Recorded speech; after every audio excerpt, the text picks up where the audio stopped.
উদাহরণ লঙ্গির মধ্যে গোবর লাগছে, গোবর কি লাগছে?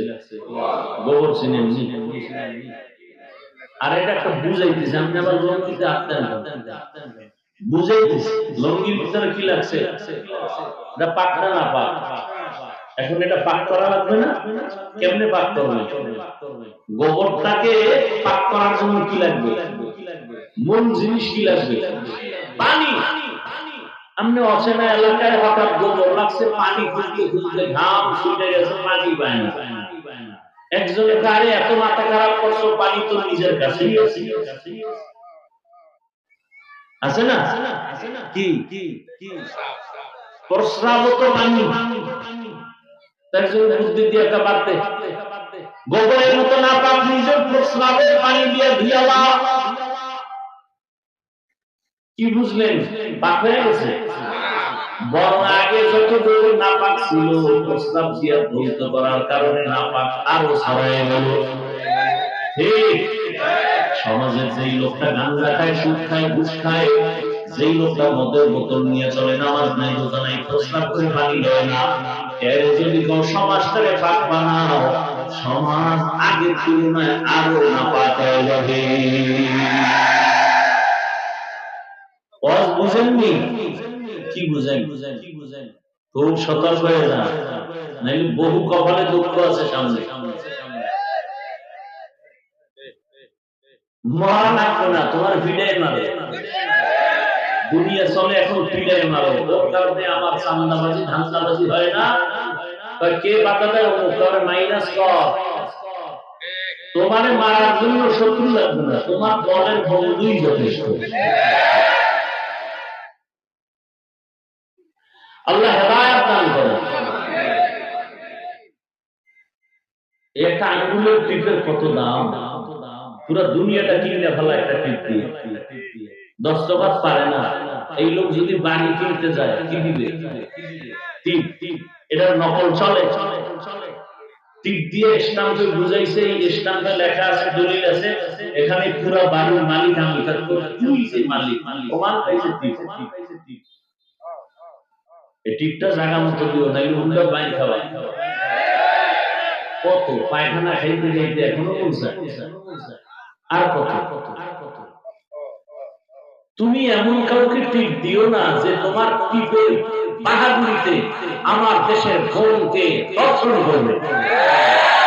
তুমি এমন কাউকে টিপ দিও না যে তোমার টিপের পাওয়ার পাইয়া আমার দেশের মানুষকে পাথর দিয়ে মেরে ফেলবে। এমন কাউকে এই টিপটার দাম আছে। নাপাক ব্যক্তিকে বলল না, সমাজ পাক করো, সমাজ আর নাপাক হবে। আল্লাহ বুঝা তৌফিক দান করেন। তাআওয়ানু আলাল বিররি ওয়াত তাকওয়া ওয়া লা তাআওয়ানু আলাল ইসমি ওয়াল উদওয়ান। ভালো সহযোগী হও, গুনাহের অন্যায় সহযোগী হইও না। এই একজনের চুরি কইরা যেই অপরাধী, আর একজনের চুরির মাল দেখায় দিছে সেও সমান অপরাধী। কি বুঝেন ভালো করিয়া? এরে আল্লাহর বান্দারা, যুবক, অন্তরের মধ্যে আমার এই কথাটা ভালো করে বুঝায় নাও।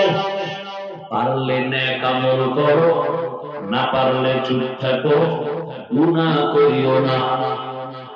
পারলে নেক আমল করো, না পারলে চুপ থাকো, গুনাহ করা যাবে না। পারলে কারো উপকার করো, না পারলে চুপ থাকো, কারো ক্ষতি করা যাবে না। পারলে কারো প্রশংসা করো, না পারলে চুপ থাকো, কারো বদনাম করিও না। এই জীবনের বড় ওয়াজ, আর কোন ওয়াজের দরকার নেই, আর কোন ওয়াজের দরকার।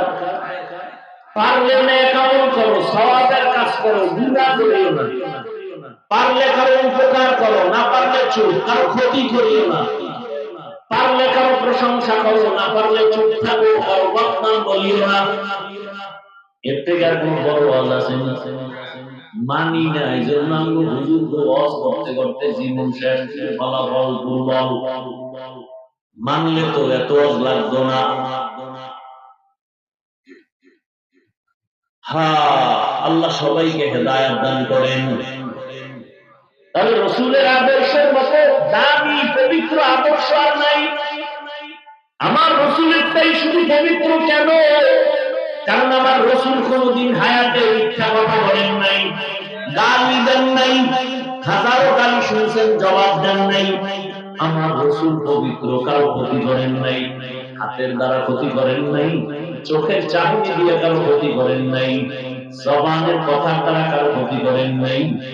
নবীজি আমার এত পবিত্র, আমার নবী চেহারা দিয়ে তাকাইয়া বহু বিধি কালেমা বলেছে আর বলছে, এই লোকটার চেহারা দেখলে মনে হয় সে মানুষের বন্ধু, দুশ্মন নয়। আর আমরা ঘরে বসে বসে মানুষের কল্পনা করি কার ক্ষতি করা যায়, অথচ ইসলামের আদর্শ কত সুন্দর। ইসলাম ছাড়া এই জমিনে কোনদিন কেউ শান্তি দিতে পারবে না, কোনদিনও না, কসম আল্লাহ। শান্তির একমাত্র ঠিকানার নাম ইসলাম। শান্তির একমাত্র ঠিকানা, একমাত্র ঠিকানা ইসলাম। ইসলাম ছাড়া জমিনে খোদার কসম কেউ কোনদিন শান্তি দিতে পারে নাই, পারবেও, চাপাবাজি করতে পারবে, শান্তি দিতে পারবে। শান্তির জন্য কোন পদ্ধতি নাই, একটাই পদ্ধতি, কি? ইসলাম। এছাড়া শান্তির কোন পদ্ধতি। ইসলাম কি বলে? এই বড়রা ছোটকে মায়া করো, আদর করো, স্নেহ করো। ও ছোটরা বড়দেরকে সম্মান করিয়া কথা বলো। ইসলাম কি বলে? ঘরে ঢোকার আগে তোমার স্ত্রী আছে, ডান পা দিয়া ঢুকে জোরে একটা সালাম দাও। ইসলাম বলে কারোর সাথে মোলাকাত হইছে, প্রথমে সালাম। সালাম মানে কি? শান্তি। ইসলাম পায় শুরুতেই শান্তির দোয়া শুরু হয়ে যায়। তুমি বলো আসসালামু আলাইকুম, দোয়া করলা তোমার উপরে শান্তি বর্ষণ হোক। সে আবার জবাব দেয় ওয়া আলাইকুম আসসালাম, তোমার উপরেও শান্তি বর্ষণ হোক। ইসলাম প্রথমেই দোয়া শুরু হয়ে গেছে, এর দ্বারা মহব্বত বাড়ে। মায়ের সালাম দেয় না, দেয় দেয় না, বউরে সালাম দেয় না, শালীরে দেয়। কারে দেয়? শালীরে সালাম দেয়।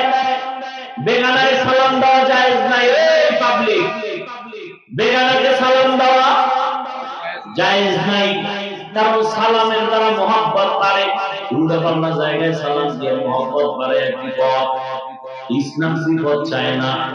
বেগানাকে সালাম দেওয়া যাবে না, বেগানার সাথে কোনো কথাই বলা যাবে না, চেহারাও দেখা মনে মনে জিনার ভাব নিবা তাও হবে না। এজন্য আল্লাহ কয়, ধর্ষণ যদি জমিন থেকে বন্ধ করতে চাও, ধর্ষণ বন্ধের একটাই মেডিসিন, চোখের দর্শন বন্ধ করো। কি বন্ধ করতে হবে? দুনিয়ার র্যাব আর্মি সারা দুনিয়ার দায়িত্ব, কোনদিনে জমিনে ধর্ষণ বন্ধ হবে না যতদিন পর্যন্ত চোখের দর্শন কন্ট্রোল না হবে। এজন্যই তো আল্লাহ বলেন, কুল্লিল মুমিনিনা ইয়াগুদ্দু মিন আবসারিহিম, ও মুমিন নারী পুরুষেরা সবের মধ্যে আছে, নজরকে সংযত করো, নিম্নগামী করো, বেগানার থেকে নজরকে বাঁচাও। মুমিন বলতে নারীও আছে, পুরুষও, কিন্তু আল্লাহ আবার নারীদের স্পেশাল বললেন, অকুলিল মুমিনাতি ইয়াগুদ্দুনা মিন আবসারিহিন্না, ও নারীরা বেগানার থেকে নজরকে সংযত করো। কারণ চোখের চাহনি দিয়া যদি তাকাইলে, যুবক, চোখ দিয়া তাকাইলে যদি গুনার আকর্ষণ করে আসে, ওই তাকানো হারাম। সোজা, কোনো পেছ নাই। ভিডিওতে দেখলে যদি, চেহারা দেখলে যদি তোমার অন্তরে তাকাইলে অন্তরে গুনার আকর্ষণ বাড়ে, ভিডিওতে দেখাও হারাম। ছবি দেখে যদি অন্তরে গুনার আকর্ষণ বাড়ে, ছবি দেখাও হারাম। শুধু কি মাইয়া, এ নাবালেগ বাচ্চা ছেলে, চেহারা সুন্দর, ওদের দিকে তাকাইলে যদি অন্তরে গুনার আকর্ষণ আসে, ওদের দিকে ওইভাবে তাকানো হারাম। সহ্য খাসালা মতে নাতা রানিশা সুবত সব ইয়া রব বাজানা। খালি মহিলা দেখা হারাম, যেই বাচ্চাদের দিকে তাকাইলে তোমার গুনার আকর্ষণ করে, সেই সুন্দর চেহারাওয়ালা বাচ্চার দিকে তাকানো হারাম। বাচ্চার দিকে তাকানো হারাম কথাটা যদি মিডিয়া টেস্ট লাগায় দেয়, জাহাবিজুর রহমান গতকাল বলছে বাচ্চাদের চেহারা দেখা হারাম, আগে পরে দিকে একটু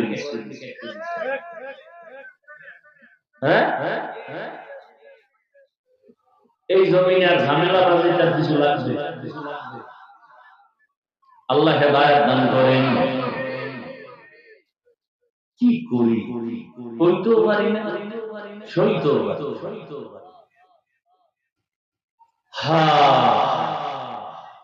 এই জন্য ঘোষণা দিছি, যদি আমার বয়ান কাইটা মিটার তুমি ছাড়ো, ওই দিন থেকে মিডিয়া বন্ধ, পরের দিন আর মিডিয়া আর বলি লাগবে না। আমার মিডিয়া দরকার, আমার আল্লাহ দরকার। দেখো না সব এত চিল্লাই মোবাইল নিয়ে, একজন বক্তাও চিল্লাই, কেউ চিল্লানোর দরকার, আমি চিল্লাইছি কেন? আমি মানুষ হইতে পারিনি, আমি একটা অমানুষ। বক্তা হওয়া এটা কিছু না, এটা একটা হালকা। মাওলানা হওয়া সহজ, পীর হওয়া সহজ, ভক্ত হওয়া সহজ, মানুষ হওয়া কঠিন। এজন্য বক্তা হচ্ছি ঠিক, মানুষ হইতে পারি, একটা অমানুষ হয়ে বয়ান করতেছে। মানুষ হইলে তোমরা তাল মিলাইতাম, যাই তারা এদিকে টাকা ছবি সব একদিকে, আমি উল্টা মানে কি সব মানুষ, আমি অমানুষ, আমি মানুষ হইতে পারি না। মূল ঝামেলাটা এখানে। মানুষ হইতে পারলে তাহলে আমি কেন সবার সাথে একসাথে তাল মিলাইতে পারি না? কেন আমার মোবাইলে আমি ফেসবুক চালাই না? কেন আমি এর বিরুদ্ধে বলি?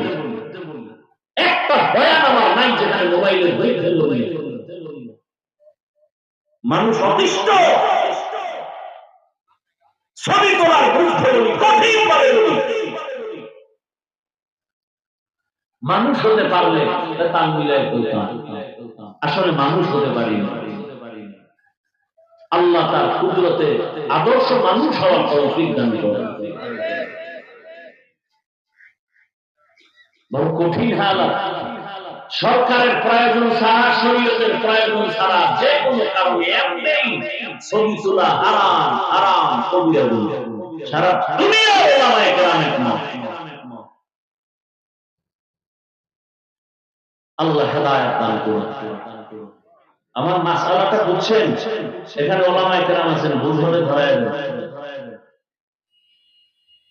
আমার বাংলাদেশের একজন মুরব্বী দুনিয়া থেকে গত বছর চলে গেছেন। দামি একজন আল্লাহওয়ালা বুজুর্গ এবং বড় আলেম। তিনি আমার মাদ্রাসায় একটি ওস্তাদদেরকে প্রশিক্ষণ দিতেছেন আর বলতেছেন, হুজুরেরা ক্লাসে বইয়া কিতাব পড়ায়, জিনাও করে। ক্লাসে বইয়া হুজুরেরা কিতাব পড়ায়, জিনাও করে। কত কঠিন কথা। তো আমি, আমার জ্বর ছিল, জ্বর লইয়া হুজুরে বলছে আপনি আসলে আমি বলবো, আমি আসি। কঠিন এই কথা। পরে হুজুরে বললাম, হুজুর এটার ব্যাখ্যা দেখেন না, ক্লাসের মধ্যে সুন্দর সুন্দর বাচ্চা আছে, ও কিতাব পড়ায় আর ওদিকে তাকায়। কে পড়া বুঝলো না বুঝলো ওদিকে নাই, ওদিকে তাকায়, চোখের দিয়া দর্শন দিয়া অন্তরে জেনার কল্পনা, জেনার কল্পনা, জেনার কল্পনা, চোখের জেনা, চোখের দর্শন। এ কারণে শিশু বাচ্চা ধর্ষণ হয়। আমার দেশে কি না হয়, বাবা তার আপন মেয়েকে হোটেলে ঢুকাইয়া বলে আজকের রাতের জন্য তুই আমার কাছে স্ত্রী সমতুল্য। এটা কি ইন্ডিয়ার খবর পেয়েছি? সোনার বাংলার তাজা খবর, তোমার খবর নেই। মোবাইল তোমাকেই নষ্টী করেছে, লজ্জা শরম সব নিয়ে গেছে। সারা রাত মোবাইলে জেনা চলতেছে, অন্যায় দেখতে দেখতে কন্ট্রোল করতে পারে না, পাগল হয়ে যায়। বাবা বিয়ে করাও। কত বড় নির্লজ্জ হলে সন্তান বাবাকে বলে আমাকে বিয়ে করাও। মোবাইলে নির্লজ্জতা শিখেছে। কোন মা বাবার চিন্তা আছে না? কোন চিন্তা নেই। ছেলের মোবাইল কিনে দিচ্ছে, বিদেশ থেকে এসে মোবাইল হাতিয়ে লইছে, বউ দিয়েছে একটা, মাইয়ের একটা, বলার একটা। এইবার বাইরে গেছে, পরে আইয়া শুনে যে 3 জন হিজরত করছে। কি আমি বানায় বলতেছি? আকাঙ্ক্ষা হয় না সোনার বাংলায়?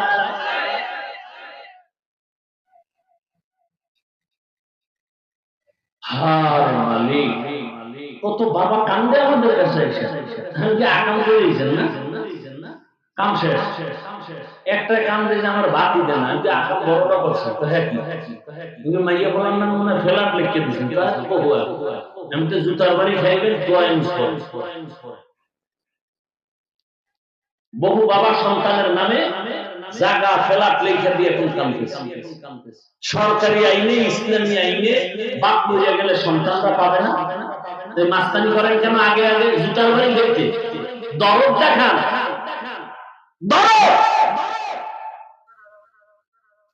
রসুলের আদর্শ ছাড়া কিছু করলে সেখানে দরদ হবে না, অশান্তি হবে, অশান্তি হবে। দেখেন নাই বাগদা থানায় বাপ মারা গেছে, 2 শিক্ষিত কুলাঙ্গার রাইখা লাশটা পড়ে রয়েছে 24 ঘন্টা, ধরেও না। 2 ভাই ঝগড়া করে, বাবার টাকা পয়সা ভাগ হইয়া পুরা বাংলাদেশ গরম হয়ে গেল না মিডিয়ায়। এইরকম কুলাঙ্গার সন্তান জন্ম দিয়ে লাভ কি বলো? আর এই কুলাঙ্গারের বাবার দাবি করে লাভ কি বলো? রসুলের আদর্শ নাই, ও জন্ম থেকে শিখছে সরোয়া অজগর, মেজাজ তো সাপের মতো অজগর হয়ে গেছে। সরায়াতে শিখছে আপা, বাস আপার পিছে দৌড়ে দিয়েছে। একই অক্ষর মাদ্রাসায় শিখে আর বলে সরোয়া ও সরায়াতে আল্লাহ, একই অক্ষর শিখে। ওখানে কবিতা করে ক্লিন ক্লিন টেলিফোন, হ্যালো হ্যালো হ্যালো, কে তুমি কাকে চাও বলো বলো বলো, আমি নাও হ্যালো ক্যাট বিড়ালকে চাই, জরুরি খবর আছে দেখে দাও তাই, আলটিমেটলি তার খারাপ দুটো সিং, তারা মারতে পারে ডিম। মাদ্রাসায় এই ছাত্ররা কি কবিতা বলে? বলে কিতাবটা ধইরাই বলে রব্বি জিদনি ইলমা, রব্বি জিদনি ইলমা। আর মোনাজাত দিলে দোয়া করে রব্বিরহামহুমা কামা রাব্বায়ানি সগীরা।